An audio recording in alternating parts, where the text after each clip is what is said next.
Every day on the Northwestern was the happiest day of my life. Guys, you have officially hit your number, and we got it on the last string. It's gonna be hard to catch all that crab that tight unless you're on a big pile. A terrible accident has left the Deadliest Catch family grieving a devastating loss. One of their bravest fishermen paid the ultimate price in the dangerous fight against the sea. The crew was caught in a deadly storm, and what started as a routine haul quickly turned into a fight for survival. How could something so routine turn so tragic? Let us uncover what really happened in those terrifying final moments that will make you fear the ocean like never before. The day the waves changed everything. With almost 60 pots already pulled and loaded, Jake's crew thought they were heading towards a huge payday. They'd pushed further northwest than ever, gambling for the mother lode of crabs. And it worked. The nets were fuller than anyone dared to dream, easily 200, maybe 300 crabs in a single haul. For a few hours, it was like all their hard work had finally paid off. Then the weather turned fast.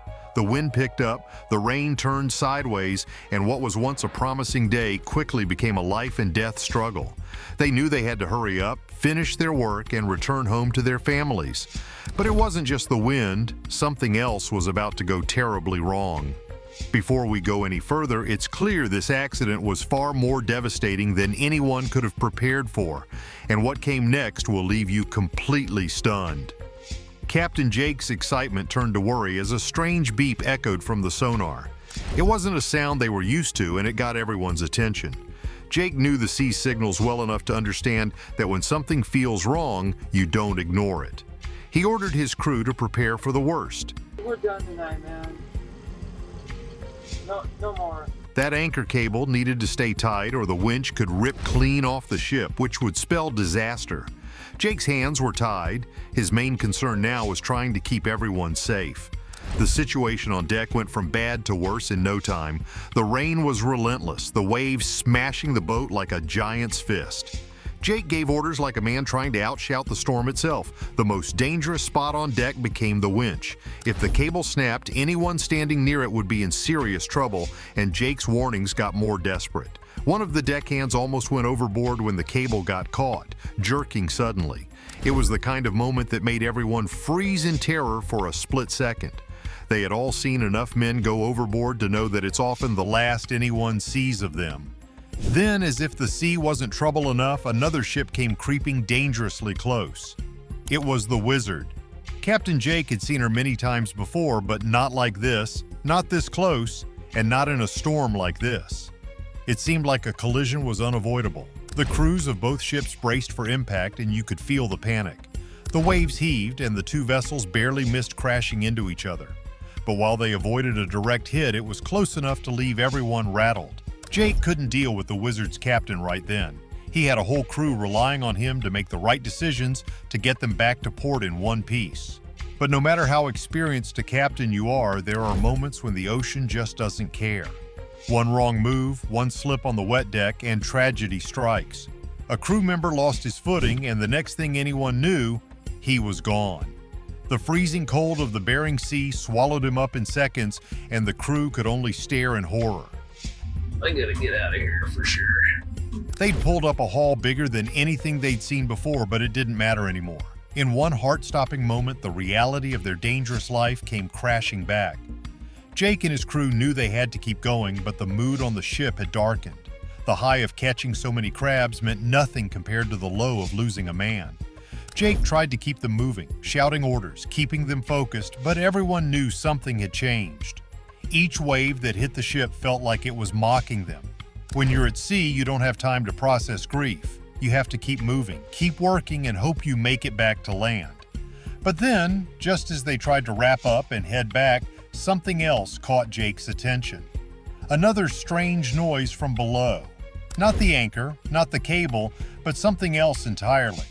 The sea was playing tricks, and whatever was going on down there, it wasn't good. Jake had to make a call.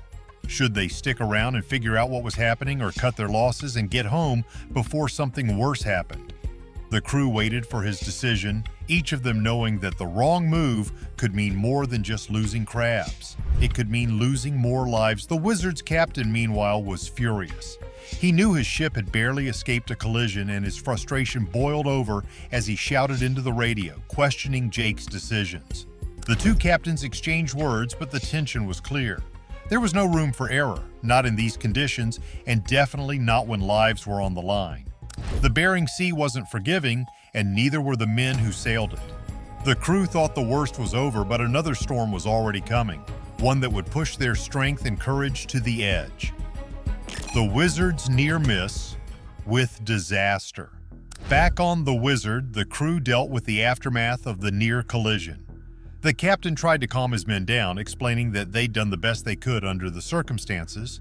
It was a close call, but they'd avoided a complete disaster, at least for now. But the real storm wasn't just outside. It was also in the minds of the crew, who now had to face the fact that their job was more dangerous than they ever wanted to admit. Every man there knew that the sea didn't play favorites. Today it was Jake's crew, tomorrow it could be theirs. The calm that followed didn't last long. Another wave hit, and this time it almost took Jacob, one of Jake's deckhands, overboard. He managed to grab onto the railing just in time, pulling himself back on deck, but it was too close. Jacob's face was pale, his hands shaking, but he forced a smile. That's what they did. They laughed off the fear, because if you didn't, it would eat you alive. Captain Jake knew it too. He shouted an apology, but Jacob waved it off, though everyone could see just how shaken he really was. And then came the next challenge.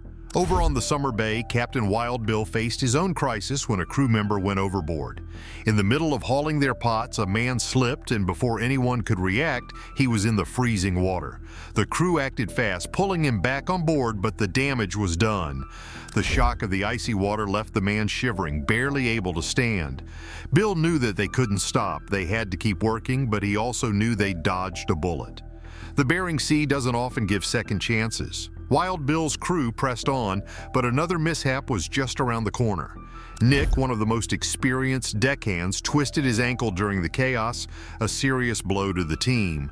Nick was tough, but even he knew that this could take him out for the rest of the season. Captain Bill called down to check on him, knowing how crucial Nick was to their operation. The injury was bad, and without proper medical help, it could easily get worse. But with the storm raging, getting him off the boat wasn't an option.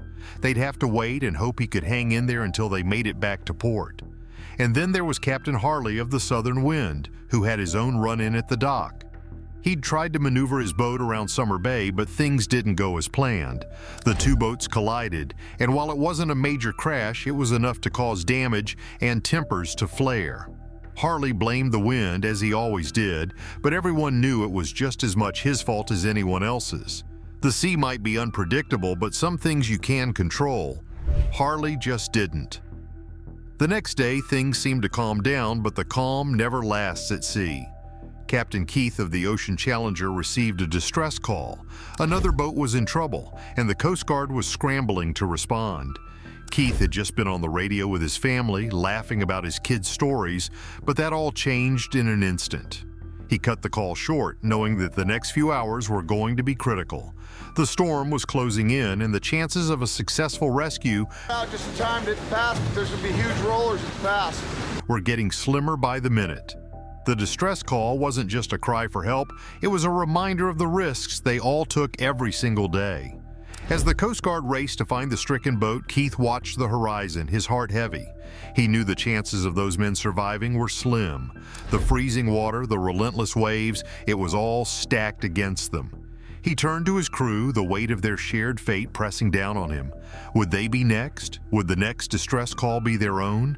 These were the thoughts that no captain wanted to voice, but every one of them carried it with them. On the Cornelia Marie, Captain Josh faced his own problems.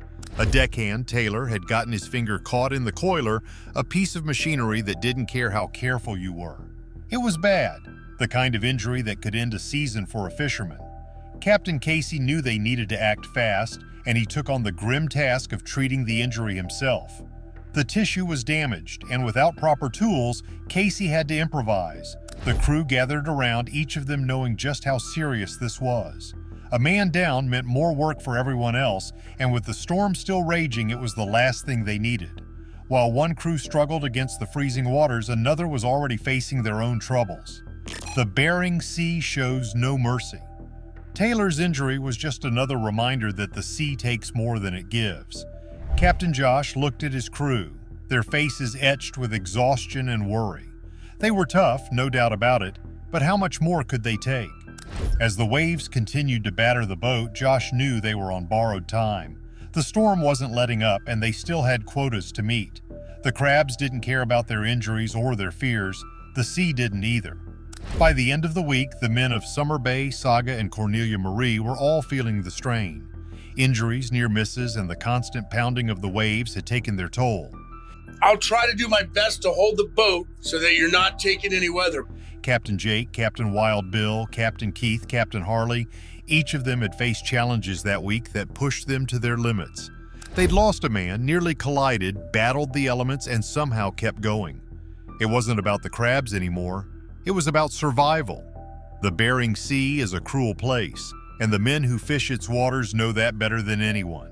They go out there for the thrill, for the money, for the chance to prove themselves. But sometimes the cost is too high. Captain Jake knew that, as did every other captain who'd been out there long enough. The sea doesn't give second chances, and when it does, you count yourself lucky and move on.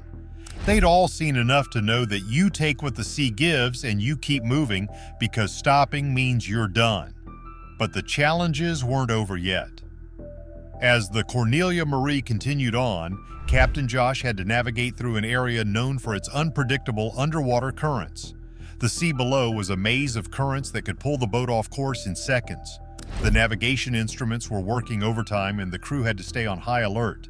The deckhands were exhausted, their muscles aching from the constant battle with the equipment and the sea, but there was no room for rest. Josh knew they couldn't afford to make a mistake, not in these waters.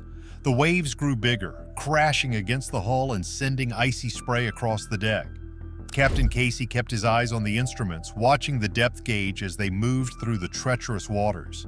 One wrong move and they could end up grounded on an unseen reef, or worse, flipped by an underwater current they hadn't anticipated. The tension on the deck was palpable, every man knowing that their fate rested on the captain's decisions and the reliability of their instruments. Suddenly, the boat lurched to one side and Josh grabbed the wheel, fighting to keep them steady. A powerful current had caught them, pulling the boat dangerously off course. The crew scrambled to adjust, their hearts pounding as the deck tilted under their feet. Casey shouted orders, his voice barely audible over the roar of the wind and waves. They had to counter the current, fight against the pull, or risk being dragged into even more dangerous waters. The crew moved like a well-oiled machine, each man knowing his role and executing it with precision. They adjusted the lines, balanced the pots, and worked to steady the ship. It was moments like these that defined a crew, how they reacted when everything seemed to be going wrong, and somehow they managed it. The boat slowly righted itself, the instrument stabilizing, and Josh let out a breath he hadn't realized he was holding. They had made it through, but the relief was short-lived. The sea didn't give them time to celebrate. Back on the Wizard, Captain Keith was facing his own nightmare. The storm had picked up again and visibility was almost zero.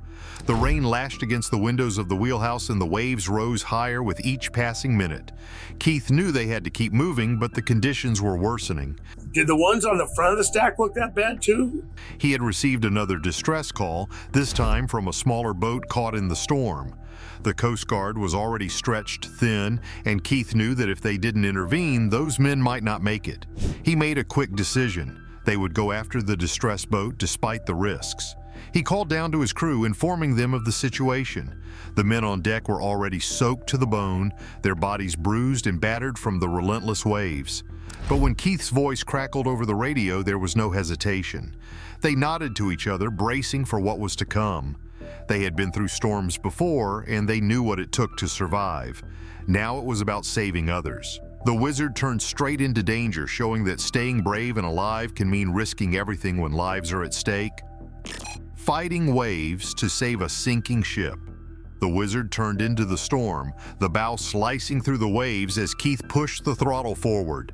The deckhands moved quickly, securing anything that could come loose, preparing the deck for the worst. The wind howled, the kind of sound that made it feel like the whole world was screaming. Keith kept his eyes on the radar, looking for any sign of the other boat. They had to be close, but in these conditions, close could mean a lot of things. Then, through the mist and rain, they saw it. A small fishing boat barely holding on. It was being tossed around like a toy, the waves crashing over it, and Keith knew they didn't have much time. He maneuvered the Wizard as close as he could, shouting into the radio for the other crew to get ready. It was a dangerous move, bringing two boats together in a storm like this. One wrong move and they could collide, causing more harm than good.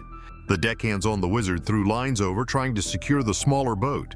It was a chaotic scene, the ropes whipping through the air, the men struggling to keep their footing on the slippery deck. But they managed it. Slowly, they pulled the smaller boat closer, the crew climbing aboard the Wizard, each of them exhausted but alive. Keith watched as the last man made it across, a sense of relief washing over him. They had done it. They had saved them, but the storm wasn't over, and now they had even more lives depending on them. As the Wizard fought its way back through the storm, Keith couldn't help but think about the risks they had taken. The Bering Sea was a place where mistakes cost lives, and they had been lucky. But luck wasn't something you could count on. He looked at the men huddled on deck, their faces pale and their eyes wide with fear. They had come close, too close, and he knew that the next time they might not be so fortunate. On the Summer Bay, Captain Wild Bill was dealing with his own crisis. The storm had reached them and the deck was a dangerous place to be. The waves crashed over the side, the icy water flooding the deck and making every step a risk. Bill knew they had to keep going, but the conditions were brutal. The men were exhausted, their bodies pushed to the limit, and Bill could see the fear in their eyes. They had already pulled one man out of the water that day, and the last thing they needed was another accident. But the sea didn't care about what they needed. As they worked to haul in the last of their pots, another wave hit, this one larger than the rest. It swept across the deck, knocking one of the men off his feet. He slid across the deck, his hands scrambling for something to hold on to. Bill watched from the wheelhouse, his heart in his throat. The man managed to grab onto a railing, pulling himself back up, but it was too close. Bill knew they had to get out of there. The crabs weren't worth losing another man. He called down to the deck, telling the crew to secure everything and get ready to head back to port. The men moved quickly, their relief evident. They had been pushing their luck, and they all knew it. As they turned the boat towards home, Bill couldn't help but feel a sense of failure. They had come out here to do a job, and they had done it, but at what cost? The sea had taken its toll, and Bill knew that they had been lucky to make it out with their lives. Back on the Cornelia Marie, Captain Josh was still battling the storm. The waves were relentless, the wind howling, and the deck was a dangerous place to be. The crew worked tirelessly, their bodies aching, their hands numb from the cold. They had been through storms before, but this one was different. It was like the sea was trying to break them, to see how much they could take before they gave in. As they worked to haul in the last of their pots, Josh couldn't help but think about the men he had lost over the years. The sea was a cruel mistress, and she didn't care about the lives she took. She didn't care about the families waiting at home or the dreams of the men who sailed her waters. She took what she wanted, and there was nothing anyone could do about it. The storm finally began to ease, the waves slowly subsiding, the wind dying down. The men of Summer Bay, Cornelia Marie, the Wizard, and all the other boats out on the Bering Sea had faced one of the toughest weeks of their lives. They had lost a man, saved another, and come close to losing it all.